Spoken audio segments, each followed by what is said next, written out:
Welcome to the Foundation Podcast. Thank you for having me, man. Today with Matteo. I should have asked you fucking how to pronounce your last name first, but I'm going to go for it. It's all right. Go for it. Have a go. Zavaleta. Yeah, it's pretty good. Let's go. That's pretty Zavaleta. good. So founder of Next Level Coaching. Yes. You've quite young still, Yeah. but you've accomplished quite a lot. We've known each other for probably 6 to 8 months now. Yeah, around that timeline. Something around that. Something around there. And I think only once or twice we've actually sat down and had a chat. Yeah. So I'm glad to get this on camera because I think the first time we had a chat, that would have been a good podcast. That would have been a great podcast. I think we talked for like 4 hours. Yeah, bro. So I'm just going to jump in with a quick icebreaker. Yeah. What's the most ridiculous, workout challenge or fitness challenge you've ever set for yourself? Most ridiculous challenge. I think the most outlandish one would have been recently the half marathon that I did for you guys. Okay. Because a little bit of backstory, like when I was like in my teenage years, I was a bit of a degenerate. As we all were. Yeah, and heavy drinking, heavy like vaping, and even like until like maybe end of last year, I was still quite bad, like vaping here and there. Yeah. And then I got to January. Athlete. Yeah, hybrid athlete, all right. Yeah. And then I got to the end of last year and I was like, I don't really want to vape anymore. So I was like, what can I do to not vape? So I was like, like running. So what I did was I announced that I wanted to run a half marathon. Yeah. For the purpose that if I did shit, everyone would have to know about it. Yeah, exactly. And I was scared of being embarrassed. So I was like, fuck it. And your mates probably would have pulled you up on it. Oh, yeah, they would have pulled me up on it. And then, but like, I told everyone, like, the video is still on my Instagram where I said, like, I'm going to run the half marathon, I'm going to post it because I knew if I did shit, I was just going to embarrass myself. So I was like, fuck that. So signed up for the half marathon and then, oh, fucking hell, voice crack. Signed up for the marathon. And then, funnily enough, ended up doing it for you guys. And that was probably one of the craziest things I've ever done. Yeah, right. That's a fucking bit of a crazy coincidence, eh? Yeah, I know, because like I had so I was meant to do the Hoka one. Yep. But then I ended up injuring my knee after I did the one for you guys. So I was like, look, I got one done. So one in the bag. Yeah, I'm happy with that. Hey, Brisbane's coming up in August. You wanna do that? Yeah, actually maybe. Brisbane, yeah, I'll do it. Brisbane will be good on it. It's their first one up in Brisbane as well. So that'll be exciting. So just to cover the three sort of big themes we'll cover in this podcast, it's going to be your transformation, your persistence, and daily foundations you lay to see you succeed on a regular basis. So walk us through like your transformation, because I sent you through a questionnaire and you did say you had quite a few weight issues growing up as a teenager. Yeah. So what set the spark for that transformation? Okay, so I went through a lot of stages. When I was younger, I was like extremely overweight. So as like a young kid, I grew up fat. I'll give you some photos so you can put over it. Grew up really fat, really embarrassed, really insecure. And then when I got to my teenage years, I went the opposite way and I stopped eating and I got extremely skinny. And then, so I went from one pendulum to the other end. Yeah. And then I wasn't happy on both sides. It was like, well, one, extremely fat. Now I feel like a stick. And I was like, okay, like something's got to shift here. And then I think I was about 13. Told my mom, I was like, you know what? Like, I want to go to the gym. There was a local gym near our house. I was like, I want to go train. And she's like, oh, whatever. Took me in. And I was a bit of a bigger kid. So took me in. You're supposed to be, I think, 14. I'm not going to name names of the gym, but yeah. 14. And because they saw me and my mum pretty much begged them to let me train, they were like, cool, he can train you by himself. Because my parents both worked long hours. They would leave the house at like 5, 6 a.m. They wouldn't get back till 6, 7 p.m. Yeah, and after that, they don't want to take me to the gym. Yeah, of course. So the gym was like a 5-minute walk from my house, and they went, all right, he can train here by himself. And then I think walking into that gym sparked for me like the beginning of my transformation, because I ended up walking in there and then I just fell in love with it. I loved training. I loved going to the gym. So I'd end up going, like I'd wake up at 5 a.m., I'd go to the gym, I'd walk there, I'd train, I'd come home, go to school, I'd come back, and then I'd go to the gym again. Yeah, man. Definitely not optimal, but I just didn't care. I just loved going. If that's what you enjoy and you're a kid, like, who gives a fuck? I just loved going. So I was like 13, I started going to the gym, started training. Thought I knew how to train, definitely didn't. But like, it was just, that was what sparked it for me. And I think wanting to feel a bit more confident, wanting to feel like, a little bit more secure in who I was and just be proud of, I guess, what I saw in the mirror, that kind of sparked that for me. Yes, sir. Man, that's quite interesting because, like, starting this is quite similar, from a similar experience for myself. So I was always fat growing up as well. Yeah. Still am on my journey. But I signed up to my first gym. I tried to sign up. My dad took me. I tried to sign up to my first gym in St. Mary's, like 14, Yeah. and they wouldn't let me. So then I ended up going to Plus Fitness around the corner. Oh yeah. But for me, I lived like it was a 10-minute drive from fucking anything where I lived. Oh, far out. So like I lived on 60 acres. So like I couldn't just like walk down and whatnot. Yeah. Like I had to get driven to the bus stop to go to school, bro. Like first world problems. yeah. But so when I did start, I went through a whole transformation. And then I think I hit my 19s, 20s, complete write-off, partying every weekend. Yeah. Then got engaged. And then when I got engaged, that was probably when I was my biggest. Yeah. And from that moment, I completely switched, took full control of my nutrition and training. And in that period was when I decided to launch this because I found my love again for training. And then since then, just life's been in the way. Yeah. And I've actually gained weight since launching this, which is fucking crazy and pisses me off. But Didn't go the way you expected it. Yeah, but that's life. Life fucking happens, and gotten back into it the past couple of weeks, which is good. So that's cool. That's quite similar, but different pathways. Like you're the coaching pathway. Yeah. I just want to give that feeling to people. You know, when you're starting training and you find that one piece of clothing that you're like, fuck, I look sick in this. Yeah. And you like do a session, and the session you're like, fuck, it's mad. Yeah. I just want to give that feeling to people. I think we have like a synergistic thing. I give them the body that makes them feel like that, and if you add a layer of clothes on top of that, fucking, they're unstoppable. Exactly right, bro. It's the next level. Exactly. Shameless plug. That's it. Early career hurdles and your mindset shifts. Okay. So you jumped from your steady paycheck in your just at the age of 20. Yeah. So yeah, I was about 19, 20. Yeah. So I think even people in their 30s, like struggle to pull that trigger. Yeah. So how did that feel? And like, what was it like being a 20-year-old, like taking that responsibility on? It was a lot. Especially like to try and like tell my parents that I'm trying to like take a risk and go and do this thing. Because like I talked about when I was younger, I was a bit of an idiot. Yeah. I was an idiot for a lot of my teenage years. I was pretty bad. My mum, if she watches this, she probably will. She'll probably be laughing. Like she would get scared of me leaving the house. She's like, I don't know what he's going to do when he leaves and if he comes back. Okay. And so like I was just always jumping from thing to thing, going from this job to this job because like if something happened, I didn't like it, change. Something happened, like I didn't stick to anything. And then I left high school, didn't want to go to university. Like I was like, no, convinced my parents to let me drop out, went and did trade. Did plumbing for about 2.5 years. And then I was like, this is just not for me. Like, I'm not enjoying it. Went and worked with my dad. And then me and him pretty much punched on every day. So I think for the better of that relationship, I was like, all right, I need to leave here. So while I was working with my dad, I love that guy.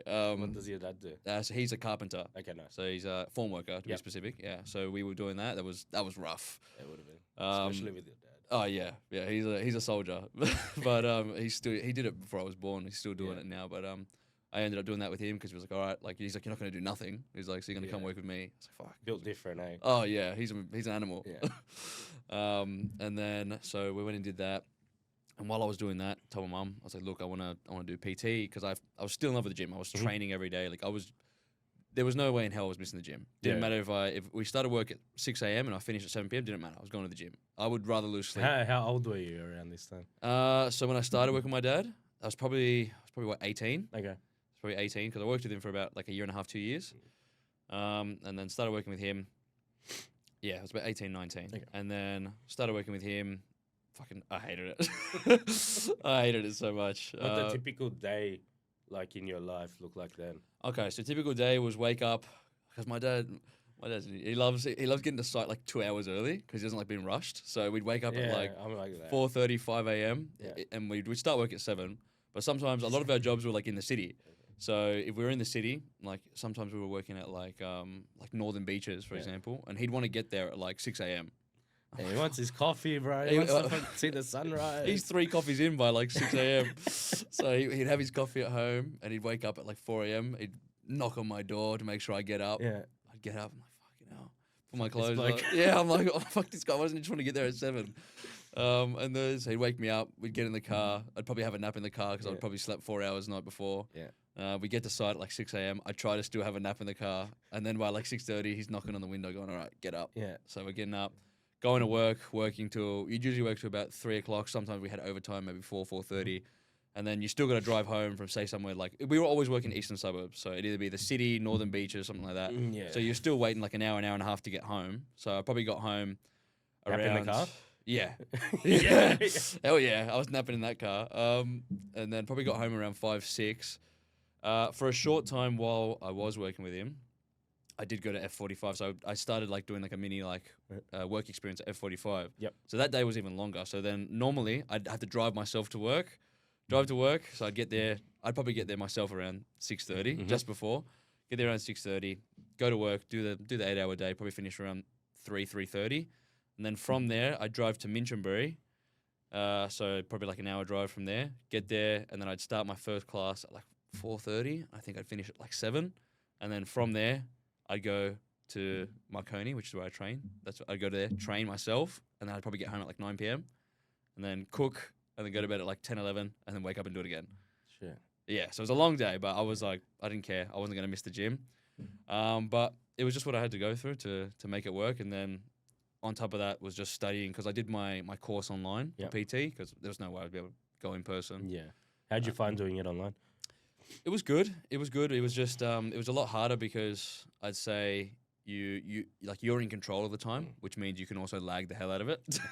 So it took me maybe like 8 months, but out of the 8 months, I think I finished all of it in the last month. Yeah. Because they're like, you have 18 months to complete your course. You're like, yes. Yeah. No. Last month comes fuck. So they were like, I think you have a year. You have a year or year and a half. And then I got a notification and an email saying, oh, by the way, in a month's time, we're changing the curriculum. So they're adding more to it. And if you don't finish by the month, you have to do the new curriculum all over again. Okay. And I was like, hell no. I was like, no way. Because I did my set 3 and 4 before the new curriculum came out. Yeah. And apparently the new curriculum that came out was cooked. Apparently it's really bad. So, but there's a lot of... Like, it makes it so much harder to do. Like, not harder, but like just so much more time consuming. Yeah. Like, mind you, I don't know if I've used half of it, realistically. Yeah. But I was just like, hell no. So I was not doing that. So I literally just go straight to the library. I would sit there, just like do the work. And then I ended up getting it done, thankfully. I think I got it done like with 3 days to spare. Okay. So got it done, got my cert. I was like, sick. Got that done. And then from there, I went and worked at my first gym. So I told my dad, I was like, all right, I'm leaving. Funnily enough, so this was in 2023. So I told him, all right, like I got my cert. I'm leaving. I had a Europe trip booked, so left. it was such a good like 6 months. I was like, yeah, I'm leaving. He's like, yeah, good. And then so I left. Went to Europe with my cousin. Yeah, it was a sick trip. Went to Europe, went around, and then that was kind of like, all right, cool. Like now, come home, and then started working at Plus Fitness in Edmondson Park. So that was my first ever gym I worked at. Which one? Edmondson Park. You know where like the Frangos is? Yeah. So I worked there. Okay, man. I used to train there at a period. Oh, no way. Yeah, probably back in. Would have been like 2019. I used to train there. Oh, damn. Okay, no, it was a lot after that. You probably were still in school. Yeah. Fuck, that makes me feel old, bro. Yeah. I we were like similar age, but fuck. 2019. No, I would have just dropped out. I would have just dropped out of high school. And then so I worked there. Yeah. And then that was like I had no idea what I was doing. Yeah. I had no idea what I was doing. The gym was a bit small. And then I was kind of like, well, like I need to move around somewhere else. So then eventually from there moved to World Gym Prospect, which where I PT'd for a year. Love that place. You mentioned that you also worked for like 3-6 months for free just to get your foot in the door. Yeah, so pretty much when you're up and coming new PT, you don't really have any proof that you can do anything. So I think it's like just with anything. Yeah, like if you want to leave your mark on an industry, you're gonna need to fucking put in some time. You need proof. Like, you can't just be like, hey, I'm this guy that can do this thing. Well, it's like, oh, show us. Yeah. So I walked into that gym. mind you, I was also I was also not in the best shape at that time. I'd gotten fat again. Okay, yeah. That previous like maybe like 3-4 months. So, Europe? Yeah, Europe. Yeah, I got fat. Yeah. People lose weight in Europe. Nah, I was eating. Yeah, nice. Well, hey, while on Europe, where did you go and what was your favorite country? Okay, so I went to Croatia, Nice. Greece. I went to Germany. I went to Belgium, and I went to Amsterdam. Okay. I went to Belgium though for Tomorrowland. Oh, man. So I'd say like event-wise, Tomorrowland was probably one of the best things I ever Yeah, did. that'd be nuts. That was amazing. That was probably one of the best experiences of my life. Favorite country though, I would say the ones I've been to in Europe would be between Greece or Croatia. Okay. Croatia was beautiful. I loved Croatia. Croatia's nice. Did you go coast? Yeah, so we did like the Croatia sail. Okay, man. So we were at Dubrovnik, Split, Hvar, a couple other islands I can't remember. Man. It was sick. The only thing I didn't like was the beaches were rocks and my feet were killing me. Yeah, okay. Apart from that, if you put sand there, top country, best one in the world. Take some sand from Gold Coast. Take some sand, chuck it there. It'd be fantastic. There are beaches with sand, just the ones we went to. Yeah. Didn't have sand. I have a video of my cousin like slipping and grazing his knee, just like falling on the rocks. It was hilarious. Yeah. But Croatia was probably my favorite, Okay. and then probably tied with Greece. I think Mykonos. Just same sort of vibe? Yeah, similar sort of vibe. Like it was it was all hot beaches, sun. I got tanned as hell. It was beautiful. So I'd say top 2 would be Croatia, Greece. Yeah, man. Yeah, they were sick. Continue with what you were saying. What were we talking about? Oh yeah, prospects. So went there. Mind you, I was like, I have a photo of that time. I'll send it to you. I was like, it looked extremely different. I have my photo, the first photo they put up on the poster. Yeah. I was fat as hell. I was like, I look like a balloon. My face is just like this. So mind you, walking in there, like probably like 20 years old, fat, and then being like having no PT background, no like experience, no clients to go and show for it. I was just like thrown in the deep end, but I was like, cool, like this is what I need to do. So went on my own weight loss journey again, because I was like, well, I can't. For me, I don't think like personally I could be a PT and speak with conviction, being out of shape. Like again. People take it out of context when they say, oh, like not every PT needs to have a 6-pack. Yeah, they don't. Not everyone needs to be 6%, 120 kilos, stage ready. No. But if for whatever you're teaching, you should be that living, experience. Yeah, 100%. You should be the ideation of that. So I was like, I can't sit here telling these people how to eat properly, how to prep their meals, how to, change their habits if my habits are shit. Yeah, exactly. So I think mainly I focused on fixing myself first. Focus on getting my habits right and then getting back in shape. And then one of my first ever clients is actually a family friend of mine. And I coached him for free, basically. And then I think he was like, I'll pay you. So he just paid me like $50 a week. I was like, oh, this is sick. I was like, cool, I'm making money. Yeah, I was like, yeah. I was like, I'm making $50 a week now. This is great. Yeah. And then so I was coaching him. And then worked in the gym for a little bit. And then when I started trying to build up clientele, I would literally just get into the gym Monday to Friday from like 6 a.m. And I would just stay there until like 6 p.m. And I'd just walk around. Talk to people. I would just train. And I would just try to be there and then just try to make connections. Yeah. The gym was great. Like they helped you with like, obviously connecting you with people, showing the new members, introducing them to you, recommending you, whatever. So it was good. So then I started building up clientele. One of my longest clients actually, Adam, I just posted his transformation yesterday of like a year long. Nice. If we get a clip from this, we'll pop it right. Yeah, we'll pop it somewhere here. Shout out Adam. I don't know if you ever watched this, but yeah, he was one of my first ever clients in person. He trusted me, which was sick because I was just some kid. Yeah, and he trusted me. Now I think he's lost over 33 kilos now with me. Bro. Yeah. So it's sick. So he weighed in, I think it was like 120 when he started with me.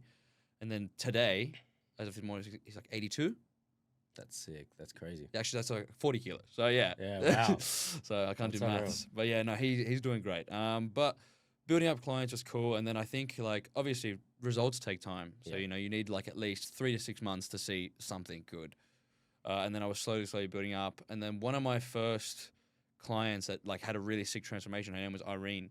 And she was an online client of mine, and she looked fucking amazing. She lost like 5 or 6 kilos in like 6 weeks, and like some people when they lose, like some people can lose 10 kilos, they don't look different at all. Like she lost 6 kilos, and she like her stomach was just whoosh, it was amazing. And then that kind of helped me like boost my business because it was like, cool. You had results. I had results to show for it. It's like, oh, this guy can actually coach. Yeah. And then I think I posted that, and I had a lot of people go like, wow, okay. And then so people kind of took me a bit more serious. It's not just like, okay, it's just some kid. Like he actually knows what he's doing. And then from that, got more clients, built up more clients, and then obviously had more relationships. And like I still have a lot of clients that I still, like ex-clients I still talk to today, which is sick because you do build relationships with these people. 100%. Like, you know, like you care for them, or you should at least. Yeah, Like, especially if you're talking to them like almost daily. Like Yeah. some of them, like obviously you have some people that don't really need that support. Like I have some clients that I just talk to like once a week and they're good with that. They're like, I'm like, cool, do you need anything? No, I'm sweet. All right, sick. And then I have clients who, you know, they need you to talk to them every day. They're having issues and it's cool. Like that's my job. That's what I'm here for. So, you know, so you just have to learn to be able to balance with different people, see what they need from you, see what help. And obviously I just get fulfillment in actually helping them. Like I think the reason I did pick this career was because it is so fulfilling. Like it's probably the one career where I don't need to go to university and become a doctor to actually help people change their lives. Like you can literally just help people change habits, change the food they eat.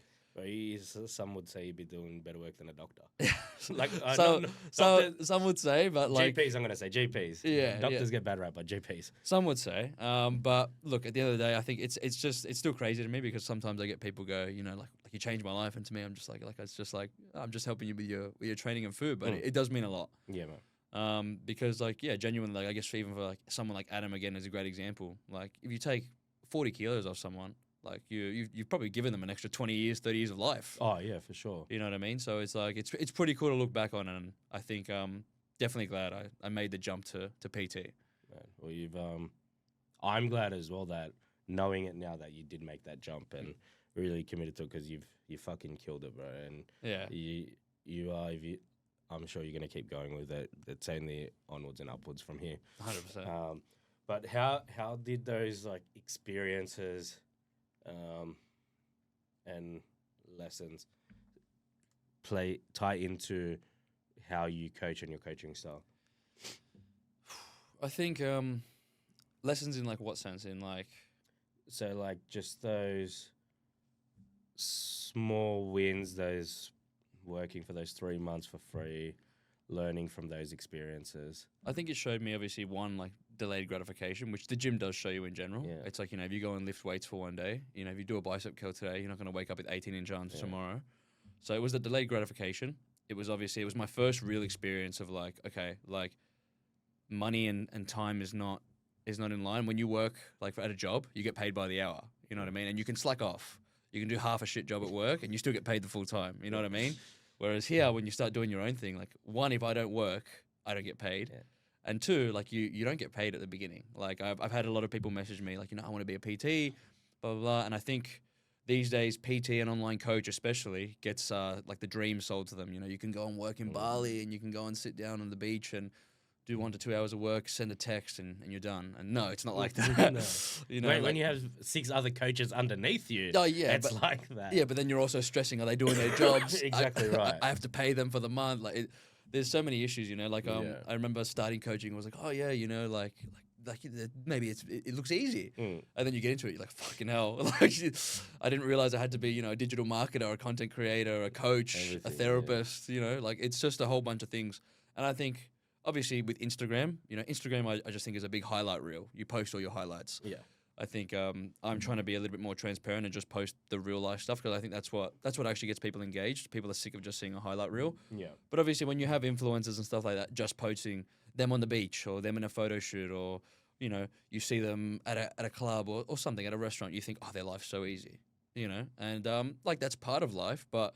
You know, you don't see me sitting in my office for like 8 to 12 hours a day trying to write programs and deal with clients. The 4 a.m. wake ups. Or you know, working till 10, 11 p.m. at night. Yeah, they don't see those. Or making content and trying to like scribble my ideas in my head and go like, what the hell am I gonna make? Yeah, yeah. And then I have to edit the video because like I don't have a team for anything. I do all my editing. I do all my filming. I do all that myself. So like I don't have people that I just go here. Go and do it for me, and I'm gonna go to sleep. Yeah, like I've still got to do all that. I still write all the programs. I still coach all my clients. So right now, it's still just a one-man team. Like I don't have a whole team here. And I think people don't see that. They just see, oh, you know, he's made a video. How easy? Yeah, because that is like, especially on Instagram, your page is very well polished. Like if you were to look from an outsider's perspective, you'd think you've at least got a social media manager behind, like scheduling posts or something like that. Yeah, like, I've had a couple of people ask me like, "Oh, who does your social media?" I'm like, "Me." You know, like so. No, it's nice. It's good, I guess. Like clearly, it's doing well. Well, I think that's the best way to do it, to work out your style and what you want and how you want to be perceived online. Yeah. Then once you have all that solidified, you have your own systems in place, then you can hand it off to someone. 100%. Piece of piss. I think it's still hard to let it go when you do it yourself. It is, yeah. Because like it's like your baby. Like this is like this business is my baby, you know. And I think I love taking care of it, and like to even hand off the content part would be really hard for me. Yeah. Because I love making content. Yeah. Like. Sorry, I've had a cold for the past 3 weeks and it's just gone away. Yeah, it's all right. Fucking, it's not gonna help with this weather. No, continue. Yeah. Yeah. No, it's fine. And then so I've always loved making content. I've made YouTube videos when I was like 10. No, man. Like, I'll give you some B-roll, not too much of that. And then like I always loved making videos. So making content. At the beginning, it was a bit nerve-wracking. Like, if you watch some of my old videos, especially when I used to be an in-person PT, I was talking like a robot, talking like this. Yeah, I can all right, imagine. guys, welcome to the video. And I was like, so boring. Yeah. And then just learning to get confident, doing reps, getting a bit more confident in front of camera, it made it a little bit more better, especially for the audience. If someone you're watching, Yeah. you don't want to watch someone that's bland. You No, know what exactly I mean? right. So I think getting better in front of camera helped as well with the content sort of stuff. I'm veering off the question here. Brad, veer wherever you want to veer. Nah. It's fine. But yeah, like I think the original question was obviously like what did it help with? Coaching style. Your coaching style. I think obviously like if you can't do something yourself, it's very hard to tell someone else to do it, right? Like it's that whole thing of conviction. Like I can't genuinely be 100%. If I tell you, all right, you need to eat healthy, you need to stick to the plan, you need to train, you need to push past when you're not motivated, and I don't do that, it's going to be very hard for me to convince you to do that. Yeah, exactly. Because then if I say you're not doing that, fuck's this bloke like yeah, you're like, who the fuck are you? Yeah, you know what I mean. If I'm telling you, okay, like if I was a bodybuilding coach and I said, you have to eat on plan all the time, and you need to always stick to your meal, you need to always do your training, you need to always do this, and then I was just doing the opposite, and I was always eating McDonald's or some shit, like you'd be like, why the fuck would I listen to you? You're telling me to be 100% dialed, and you're not. Whereas like I'm not a bodybuilding coach by any means. I'm a lifestyle coach. So I live the lifestyle. Yes, I do. I can still eat out. I preach that you can still eat out, but do I eat out every single day? No. There still are limitations you have to have, and there's still boundaries that you have to set. So I think for me, the main thing was I have to live my life in congruency with what I teach. Like, yes, you can be in shape, and if you want to be, if you want to be a little bit of a higher level, which I do like to be, you need to be a little bit more restrictive than the average person. But I do preach that you can still, you still can eat fast food. I think people with fitness, they automatically get scared and they think they have to give up everything. No, it's not like that. But you just need to learn the right method of how to do things, how to balance, obviously, meals out, and how to balance, being healthy and still eating nutritious food. I think the big issue is a lot of people want to do the things that got them fat and get in shape, and it doesn't work. Yes, if I could, when I got fat, I was eating McDonald's and fucking GYG every day, and I wasn't doing any exercise. Yeah, if you could do all that and get fit, of course you would. But that's not that's why you're fat. You know what I mean? Yeah. Like, and that's why I got fat, because I wasn't doing anything. I wasn't training properly. I wasn't eating properly. I was eating like shit.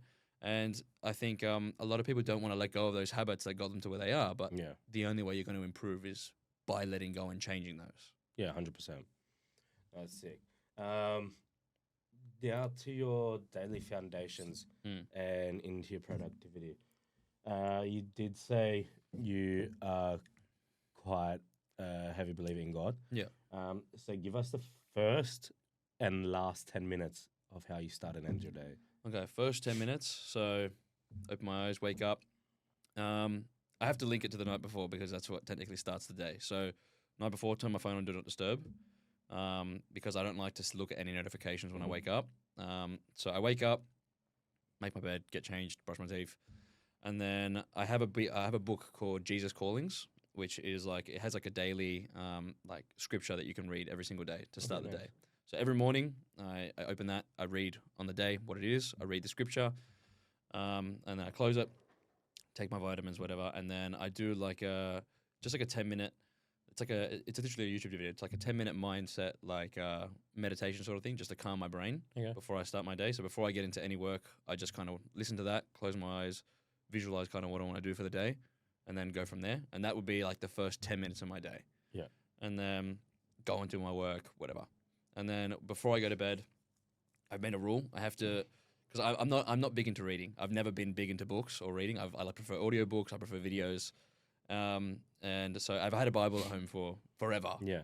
Never read it. And I was like, I've never completed a book. Yeah, me neither. So we're on that. We're on that together. I like to I start books and read parts of them. Yeah. If it's good, I'll get the audiobook of it. Yeah. But I've never read it cover to cover. So No. that's something I'm gonna do this year. I've never done that either. So literally, like, I'll find a good piece. I'm like, cool. Never touch the book again. Yeah. And I always wanted to read it because my grandma gave it to me. Okay. And I was like, okay, like I've always wanted to read it. So I set the smallest goal for myself, which was, okay, you just read 1 page a day. Okay. That's Easy. it. Yeah. Like it's, I think to create a habit, you just need to make something so stupidly easy that you can't say no. Like, you know, some people go, I want to start, you know, even with like a challenge like 75 hard, they want to go, oh yeah, I'm going to do 1 indoor workout, 1 outdoor workout. No alcohol, no this, no junk food. Bro, you're cooked by 4 days in. I'm like, bro, you can't even stick to a fucking diet for a week, and you want to do some shit like that. Yeah. So, you know, then I was just like, cool, I need to make this like inexcusable. Like, there should be no reason as to why I can't read 1 page. Let's like, take come a on. minute, 2 minutes. Yeah, literally. So I have the book. It sits next to my bed. Yeah. So last 10 minutes, I try to turn my phone on Do Not Disturb. Put it down, put it charging, and then I read my 1 page, and I allow myself to go past 1 page. So I'm like, cool. I'm like, if I get into it, and I'm like, oh shit, this is a good story. Yeah. I keep reading, but the bare minimum is 1 page no matter what. Okay. So there's no excuse. So I've gotten home at like 1 a.m. I have to read 1 page. Yeah. So How long have you been doing that for? So I think, what page am I up to now? I think I'm like 80. It's like 80 days. Yeah. So it's very recent. Like, but I've made myself like stick to it. I'm like, you can't have an excuse for 1 page. So literally last 10 minutes. Brush teeth, turn off my phone, put on Do Not Disturb, put it down, read the page, go to bed. Nice. Yeah. So it's not some, you know, I don't have a 12-step rub banana peels on my face morning routine. Has that, adding that, even just that it's even 1 page, adding that in before you close your eyes, has that made any difference to your sleep? I think so. I think especially like that combined with putting the phone on Do Not Disturb, like I try to limit my phone at least an hour before bed because your mind just gets stimulated. If I start watching reels and doom scrolling, I'll just get caught up. So I try to turn that off, and then literally I think it just gives me, it brings me a little bit of peace. I think reading the scripture, connecting a little bit more with my faith. Like, I've always been Catholic. Have I always been connected with it? No. Like, I'd go to church because I had to. Yep. My parents had like to go to church, or I had to do my communion or whatever, and I'd be like, cool, can we go? Yeah. You know? And then like, I think it was like 2 years ago, I was like just feeling a bit lost. It was probably when I was getting towards the actual stage of like becoming a PT, and I was like, you know what? Something in me just told me, just go to church. And I was like, cool. Like, You just went by yourself? Yeah, went by myself. Man. Went by myself, and I was like, you know what? Went by myself, and then I tried to go every Sunday. I've missed a couple Sundays, not perfect, but I still try and aim to go every Sunday. And recently, in recent times, it's been really nice. Both my parents have decided to come with me. Oh, beautiful. Which is really nice. Like, I believe in God. Like, and funnily enough, 2 of my best friends, we had a chat about this, and they're not believers in faith at all. And they said to me, you know, actually his missus asked me a question and said, you know, like, does that bother you? And I said, no. I said, you know, like, this is my faith. And I said, it's not my decision to make you believe in what I believe. Yeah, exactly. Like, it's not my choice. Like, that's why there is free will. Like, if you want to believe in something like that, it has to be up to you. Because if it's forced, it's not real, right? That's why God gave everyone free will, because if he just made everyone believe in him and he made everyone love him, that's not love, because it's forced, right? The only way you really truly discover if someone loves you or if you love something is if you will do it by choice. So I chose to go back, and I'm fucking so glad I did. Yeah, man, that's sick. That especially that time with your parents would be really nice as well. It is nice. It's just especially like it's Sunday morning. We go at like 8 a.m. Yeah, because I prefer when it's not busy. Yeah. And it's just a good way to start the day. Like, it's a good way to start my morning. Like, it's fresh. I mean, it's been extremely cold these days. But like, it's a good way to start the morning. It's peaceful, and then obviously, like, from there, usually we just go and have breakfast together. Yeah. And it's just a nice way, I guess, to like almost start that day, but also end the week off, and then get ready Yeah. for the new week. Yeah, okay. Yeah, makes sense. That's really cool. I'm Catholic, always like baptized, did my communion and everything. Yeah, me too. When probably when I was like 18, 19, when I got my P's, Yeah. me and one of my mates at the time, we started going. That only lasted probably like 6-7 weeks. But like since then, the only time I'd go would be for a christening, baptism, wedding, or something like that. Yeah. So I think that is quite something which people may look at as old school. Yeah. But I think that's a great thing to implement. I'm going to try and do it as well. All right. Keep me updated. I'll check on you. Yeah, check on me in a few months because I am moving. So I know. I'm moving. So moving on to time blocking as being self-employed. Yes. How do you manage? For people who are self-employed will understand, but Yeah. people who aren't, being self-employed is the best, but can also be the the worst worst. thing as well because if you don't get it done, it's not going to get done. Yeah. So how do you manage that, and what techniques and tricks do you use to stay on top of everything? At the beginning, it was very hard because you're your own boss. You think you're your own boss. And then you're like, oh, sick! I can technically do whatever I want. And technically, yes, you can. Yeah. You can do whatever you want. So like when you're working construction, you have to wake up at 5 a.m. to get there at 7 a.m. When you're like, if you're a PT that doesn't have any morning clients, like you obviously just go when your first client is. But then you're kind of like, oh, like I have no clients. Say you had no clients for 10 a.m. Cool, I can sleep in all morning and do nothing, right? Yeah. Where technically you should do something, but like you feel like you have all this freedom. And then I did that for a while. I was like, oh, like I've got time. I can go and do what I want. And then you realize, like, shit, like nothing's gotten done. Like I need to write programs. I need to go and do this. So I think I almost set myself up like I have a 9 to 5. Yep. Like I set up a schedule. I block out time. So my average morning now would just look like get up. I usually get up around 6 a.m. every day. That's when I like to get up. Yep. So get up around 6, go downstairs, have my electrolytes, things like that. Go do a bit of work for about an hour or 2 hours. So whether I have to write programs or do check-ins or whatever, go do that for about an hour or 2 hours. Around 8:30, 9, go to the gym, train, come home, eat breakfast, probably around I say breakfast probably 10, 10:30. From there, shower, go back to work for about another 3-4 hours, take a break, go for a walk, come back, and then I probably work until maybe on average 6-7 p.m. So that's usually when I finish. And then from there, get off, disconnect, chat with my parents because I probably haven't talked to them all day, and then eat dinner, go to bed. Nice. Yeah. So I probably have 2 or 3 work blocks during the day. Yep. Each work block is probably 2 to 3 hours each. So probably anywhere between 6 to 9 hours ish of work. And you just pump shit out. Yeah. So I try to pump shit out. Try to put my phone as far away as possible because if I see that thing turn on, I'll start looking at it. Yeah. Have you seen the it's called Brick? Yeah. I have a similar app. So I have an app. It's That's it, okay. Opal. Yeah. It's called Opal. So Yeah. it blocks my TikTok. So Okay. I can't. It's funny enough. It's worked so well. I don't go on TikTok anymore. Yeah. But so I used to just scroll on TikTok all the time, and now I don't use it at all. I can't block Instagram because I have to chat to people on there, Yeah, exactly. which is a shit thing. I wish I could just block Reels. Just Yeah. that feature. If I could do that, it'd be sick. For a certain amount of hours. Yeah. Okay. But Instagram, I can't block. I don't really use anything else. So TikTok mainly was the main thing I blocked. But Okay. the brick would be good because it's literally a physical thing. Yeah, exactly. And you have to actually tap it to Yeah. unlock it. But then you're right. Instagram's such a huge. It's a part of. It's literally my business. My business is on Instagram, so I can't not be on there. Yeah. If I get a message, I have to open it. They've tied us in well. Oh, eh? yeah. Fucking I'm hell. fucking. Me and Instagram are like this. We're fucking 2 peas in a pod. That's funny. Just a quick actionable tip for any listeners. Okay. One simple calendar hack that doubled your focus. I think one simple calendar hack you could do is for a week, genuinely, go on Google Calendar or something, time block your whole week. Just do it for 1 week. Do it for 7 days. Time block everything within half an hour or an hour. If you want to be more accurate, like half an hour. I got this from Alex Hormozy, but he does a bit more extreme. He says time block every 15 minutes. I can't do that. That's crazy. Yeah, but that's obviously why he is who he is. I did like every like 30 minutes to an hour. So time block roughly what you're going to be doing during that time.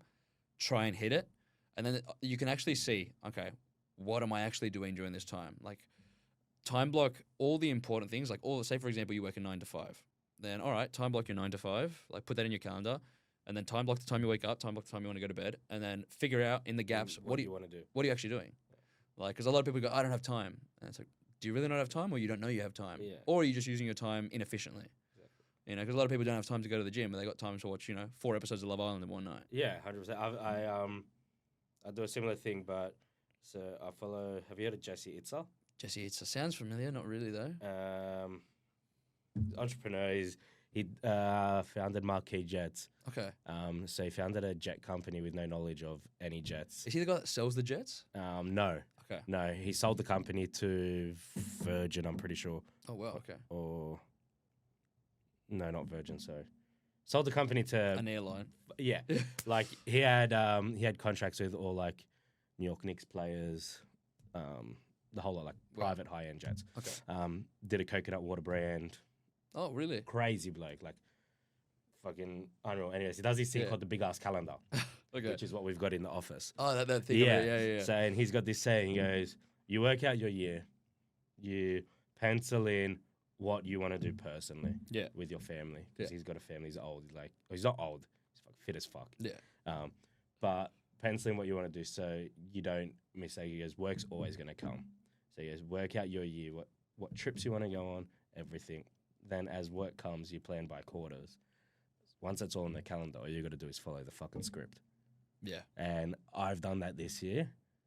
How's it gone for you so far? Holy shit. It works? Thank you, Jesse. Like, bro, it's been, I think the first few months, I sort of overpacked it. Mm-hmm.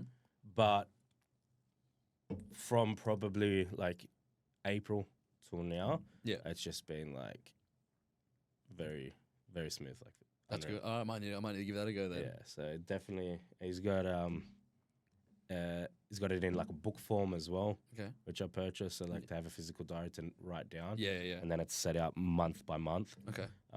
Which is helpful as well. I don't use that as often I'd like to. Yeah.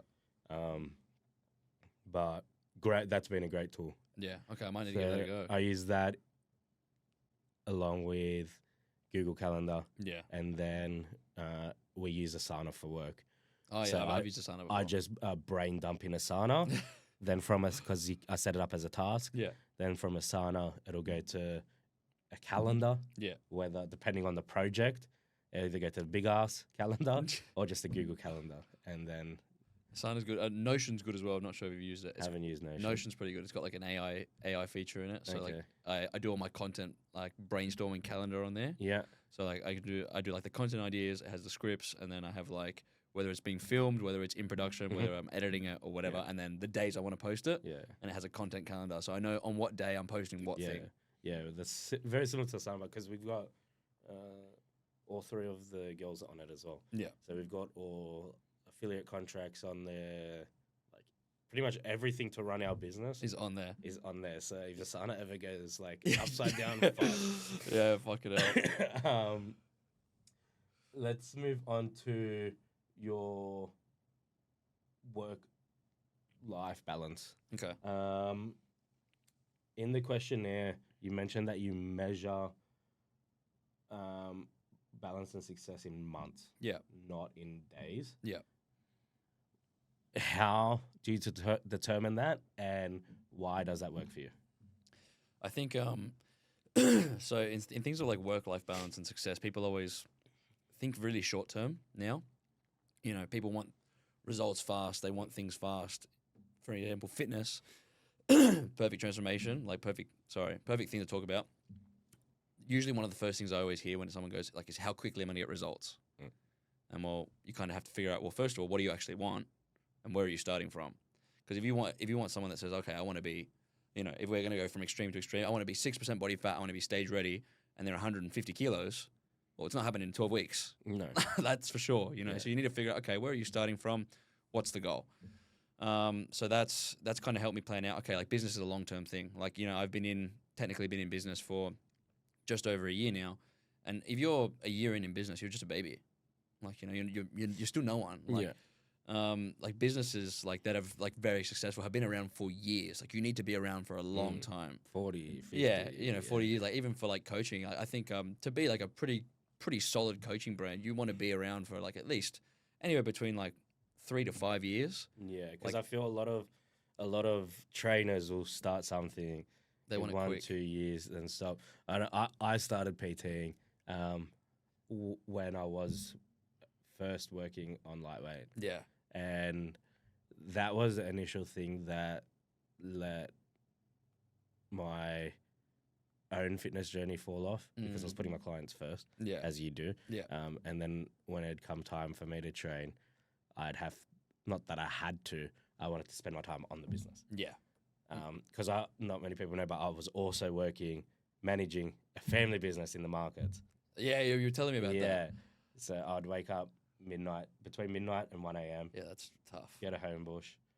From Homebush at 5, I'd go to 5:30 a.m. I'd leave Homebush, go to Club Lime out at Liverpool, have my first clients at 6. I had 2 girls that I trained at once at 6. Then I wouldn't have another client till like 10. So I'd train. Sometimes I'd train and then do my work. Sometimes I'd just stay and do my work. Far out. Like, I'm in the gym, Yeah. but I want to work on this. Yeah, but you're knackered.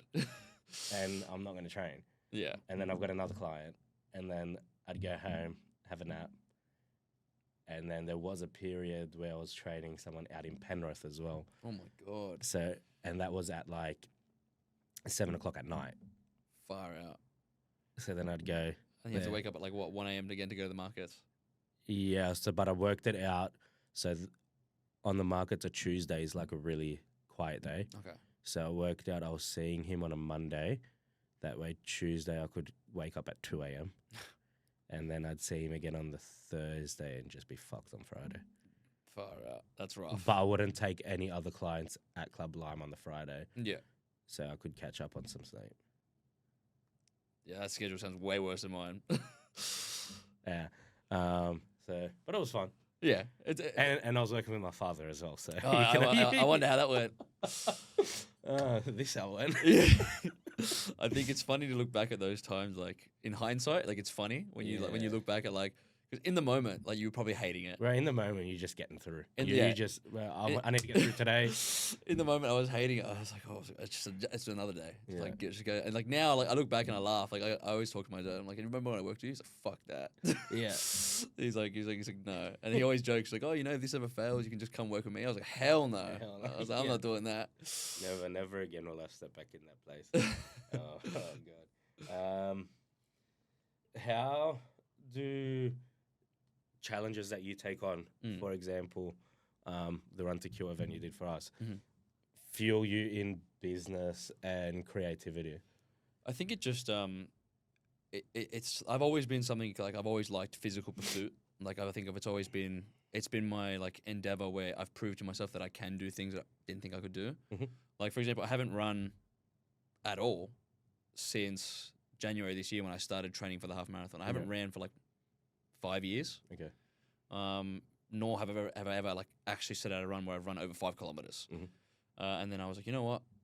Do a half marathon, and like I want to do one just to show myself that I could do it. Like if I trained for something enough, like I could do it. Same thing with the weight loss. Like I was a fat kid, never really been like in good shape. I was like, cool, I want to get in shape because if I do that, it proves to myself I can do what I put my mind to. Yeah, exactly. And obviously that kind of mindset drip feeds down into business. Like, you know, I was never, I wasn't a bad student, but I wasn't an exceptional one. I wasn't getting A's. And I think when you grow up in school, like I went to a pretty decent private school, you know, and they kind of like shove in your face, if you don't go to university, you're going to be a failure.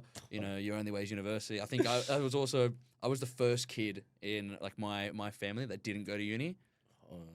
Yeah, that my parents love that one. Yeah, you would have copped that for a few years. Oh, yeah, no, you're gonna be the first kid that dropped out. Like, why? Like, don't drop out. Like, Don't dude, embarrass us like this. Yeah. I was like, fuck. I was like, why are you doing this to me? And I was like, nah, like I didn't care. I was like, cool. Man. I was like, you know what? Like, don't worry. I think This leads back to something. So when I was working with my dad, my uncle was actually the site manager, and he's done pretty well for himself. He's someone I respect really well because he's done very well for himself financially, with family.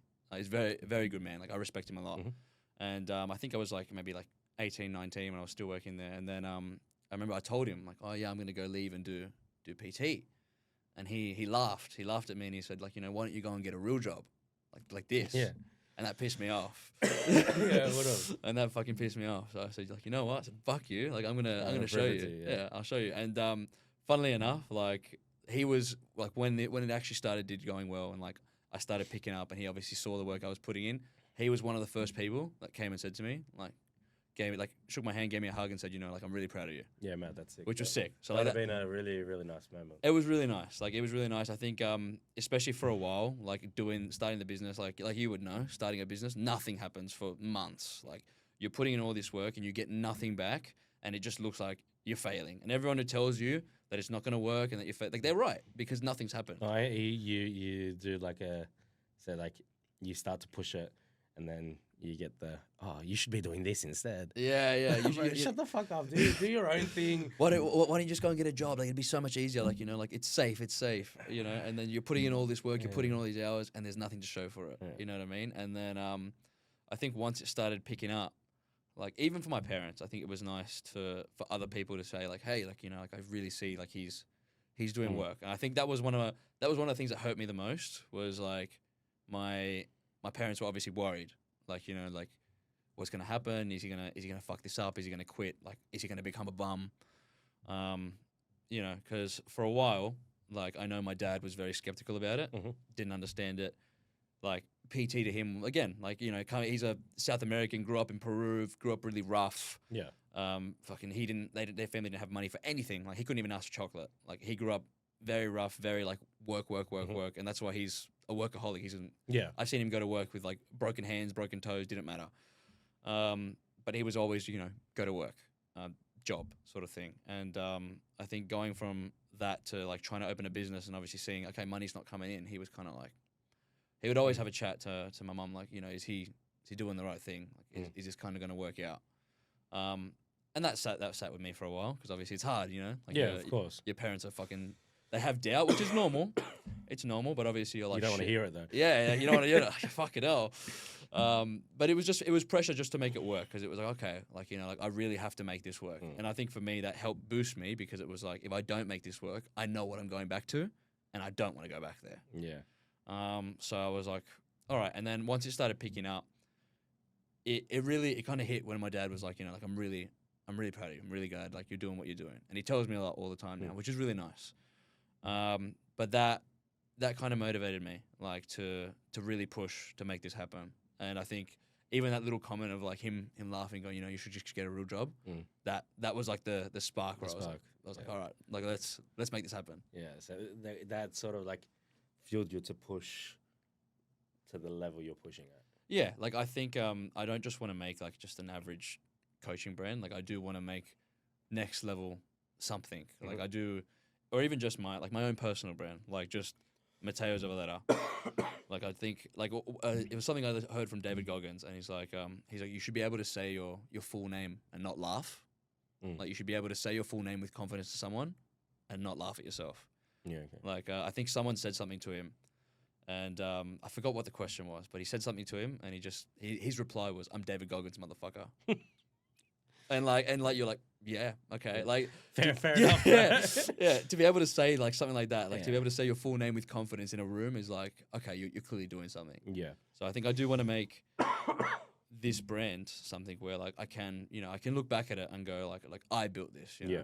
And I think at the end of the day, like no one's technically ever self-made. Like, if you've got a team, if you have people supporting you, by technicality you might do all the work yourself, but realistically the support system and the people you have along with you matters a lot. Yeah, you couldn't do it without a good support system. No, you couldn't do it. Whether it's whether it's your mum, your dad, wife, kids, whatever it is, like, having that support system. No one's ever self-made. You've always got someone there who's carrying you through it. Because I think if everyone did something just for themselves, no one would make it really far. Usually you start to push really hard when you're doing it for other people. Yeah.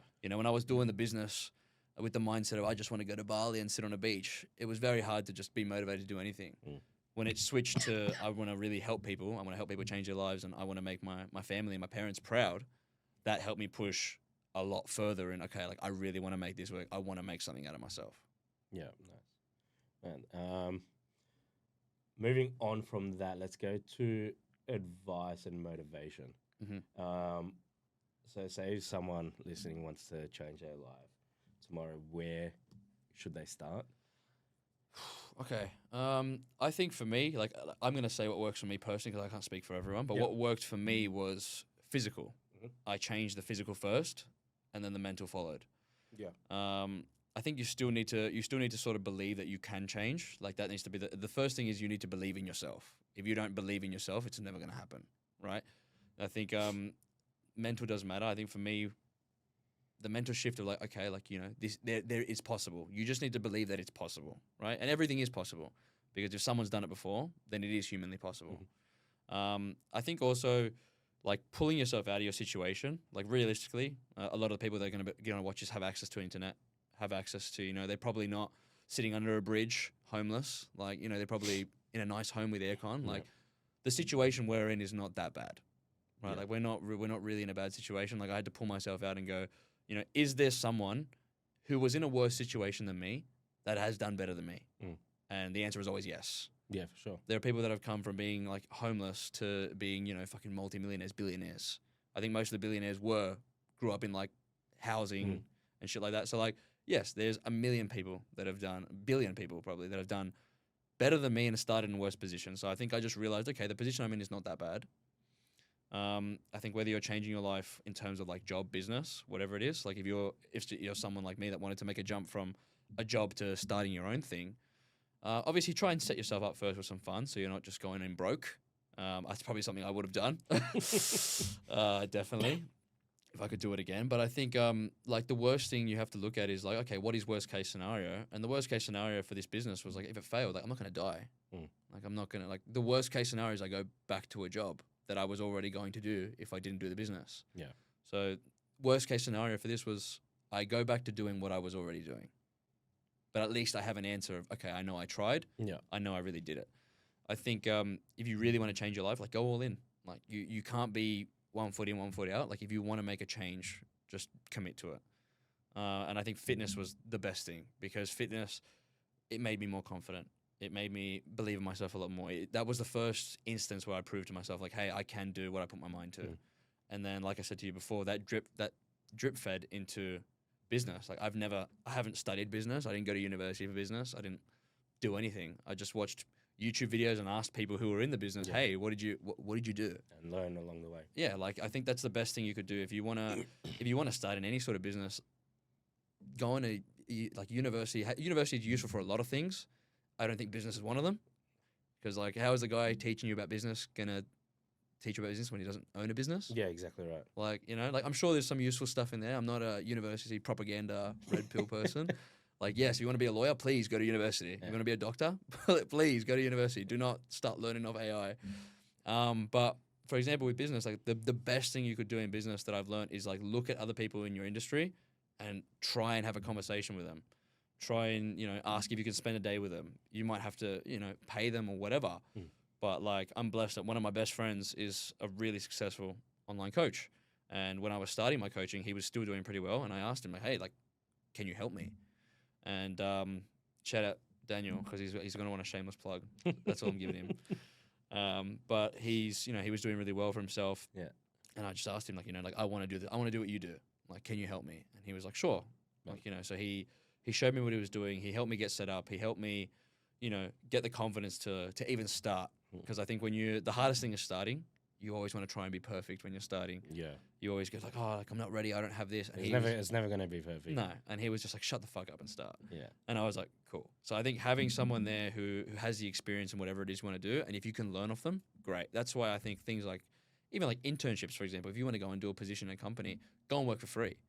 Go and work, just learn. Like nine times out of 10, the company, if they're offering you an internship or say like offering you, hey, do you want to come in 1 day a week for 6 weeks or something like that? Yeah. if someone did that for me, Yeah. so even if somebody just messaged us and we're like, hey, currently in uni, looking to get into whether it's fashion design, social media, whatever, do you mind if I tag along with you on the team for 4 hours every Monday for the next 4 weeks? Fuck yeah. Yeah. Come down, see what we do. Yeah. Come fucking learn. 100%. Then if we like you, I'm going to fucking hire you. Yeah. because I'm always hiring people. Yeah. 100%. Like that's how you get in. Like if you do a good job, like someone's gonna fucking bring you in, and then that's how you get more experience. Like like I just learned. Like I said to like Daniel, I was like, can I spend a couple of days with you here and there? He's like, yeah, sure, come. Like I'm not making anything, but the information I'm getting is worth way more than any sort of money. Yeah, exactly. Like like the information I got from him helped me get to where I am now. And I'm sure you would have had a fucking fun few days doing it as well with fuck yeah. Spending time. And I've also had other mentors as well. Like I've paid heaps of mentors. I'm still currently working with another mentor now. Like because I think a lot of people, they get, when it comes to like mentors and like courses online, like they get a really bad rap. People it's hard to find, like...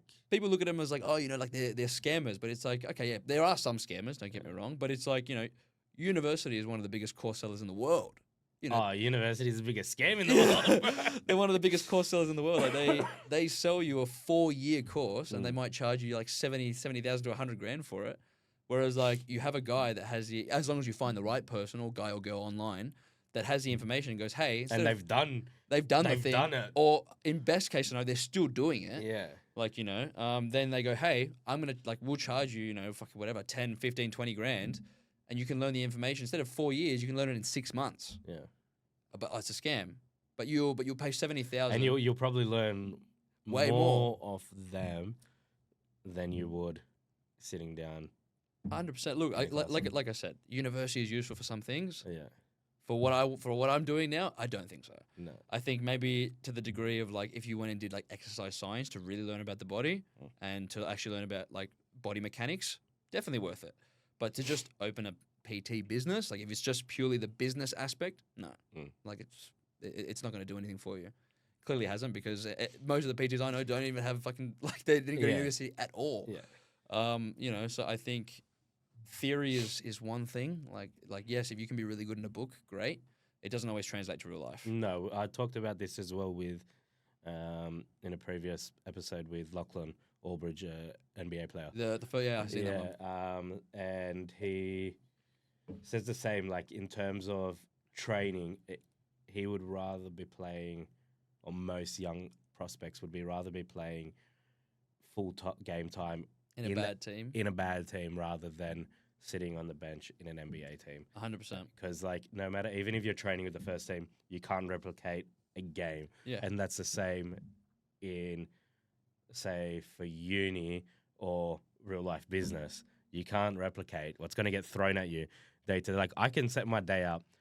We've just gone through how I set my week up. Yeah. So, but like half of my day in the office, the reason I get in at 5 a.m. is because from 5 till 9 a.m. Yeah. It's the only time I have to do what I need to work on. Yeah. After 9 a.m., it's meetings, questions, make snap decisions, like putting fires out. The other day I had to go to the tip twice. Like the day never goes as planned. Exactly right. So, what was the circling back to? Pretty much how, like, obviously, like how you plan your day. Yeah, it never goes to plan. Yeah, it never goes to plan. Like yes, business, real life, business. versus uni. You can't replicate that in a lecture or in an assignment. No. But when you're under pressure and you've got to give an answer to someone, like, you need to take action. That's the only way you're going to learn, and you're only going to learn from failing first. You're only going to learn from fucking up and then, realize, maybe I won't do that again. Yeah. Oh, shit, maybe that wasn't a good idea. Maybe I fucking won't try that one again. It's like, you could read 10 books on how to ride a bike, or you could just get on the fucking bike. Yeah, exactly right. Like, like which guy's going to learn faster? Yeah. Like, you can read anything you want. Like, in theory, yes, everything is great. And yeah, learning is fantastic, but if you only ever do the theory and you never actually do the thing, well, you're never going to get anywhere. Yeah, exactly. You know what I mean? I think it's a curse in like people that are like, who think they're chronically smart. They're chronic overthinkers. and they just think.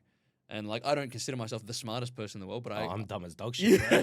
but you know, I'm kind of glad because I just do shit. Yeah. Like, you know, it's why on social media you see all these people who are rich, famous, successful, and you look at them and you go, these people are fucking dumb. And it's like, yeah, But they just do fucking. but they just do shit. They do their thing, Like, and that's it. while you've been so smart and thinking and planning for the past 6 months, he's tried or she's tried 60 different things and realized, they all didn't work, and they found the thing that worked for them, and they fucking did And it. you're still planning how to execute. Yeah, and you're still planning how to do this perfect strategy, and they just went, you know what, fuck it, I'm gonna try this, I'm gonna throw this at the wall, see what sticks, and they're usually the ones that end up winning. Yeah, 100%. Last to wrap it up, I think this is the first time I've ever done this, is doing like a little rapid fire round. Okay. So try to keep answers 60 seconds. All right. We've got 5 questions for you. Okay. First one's favorite go-to workout finisher. Favorite go-to workout finisher. Ooh, okay. What day? Give me like a. Any day. Okay. Your favorite day. What are you finishing with? Okay, fuck it. If it's, I'm gonna start with the bicep day because that's fun. So favorite bicep finisher would be some sort of like it'd be either like a hammer curl. Yeah. Hammer curl superset. So if you're training with a friend, this is great. If you're training by yourself, cool, doesn't matter. So if you're training with a friend, do whatever hammer curls you're doing, and then pick up a easy bar. Yeah. Have your friend in front of you, curl 10, give it to him or her. They curl 10, give it back to you, and you keep going until one person fails. Okay, that's fun. That sounds fun. Yeah. Yeah, that sounds good. Next one book or podcast that changed your mindset. One book or podcast that changed my mindset. Fucking hell. Okay. This is so hard because there's so many of them. One podcast that changed my mindset would probably be Alex Hormozy and Chris Williamson on Modern Wisdom. Okay, nice. I'll have to give that a listen. Yeah, there's a couple of them. I'll link you the exact one. I think it's the second one they made. Send the link. I'll put it in the description of the YouTube video as well. We'll plug them. Yeah, done. We'll plug them. They need us. They need it though. Biggest coaching win so far? Biggest coaching win probably be Adam. Adam losing over 40 kilos in just under a year. That'd probably be my number one coaching win. Nice. And then a song that always gets you to hit one more rep. A song that always gets me to hit one more rep. Fuck, I listen to weird shit. I listen to like Brazilian funk. Don't worry about it. Yeah, I've been playing that recently in here. I don't even know. I don't even know what the name is. Fucking, I'll just give you genres: Brazilian funk or hardstyle. Probably like that's the only two things that will give me. Yeah, big broad thing. Yeah, nice. Perfect.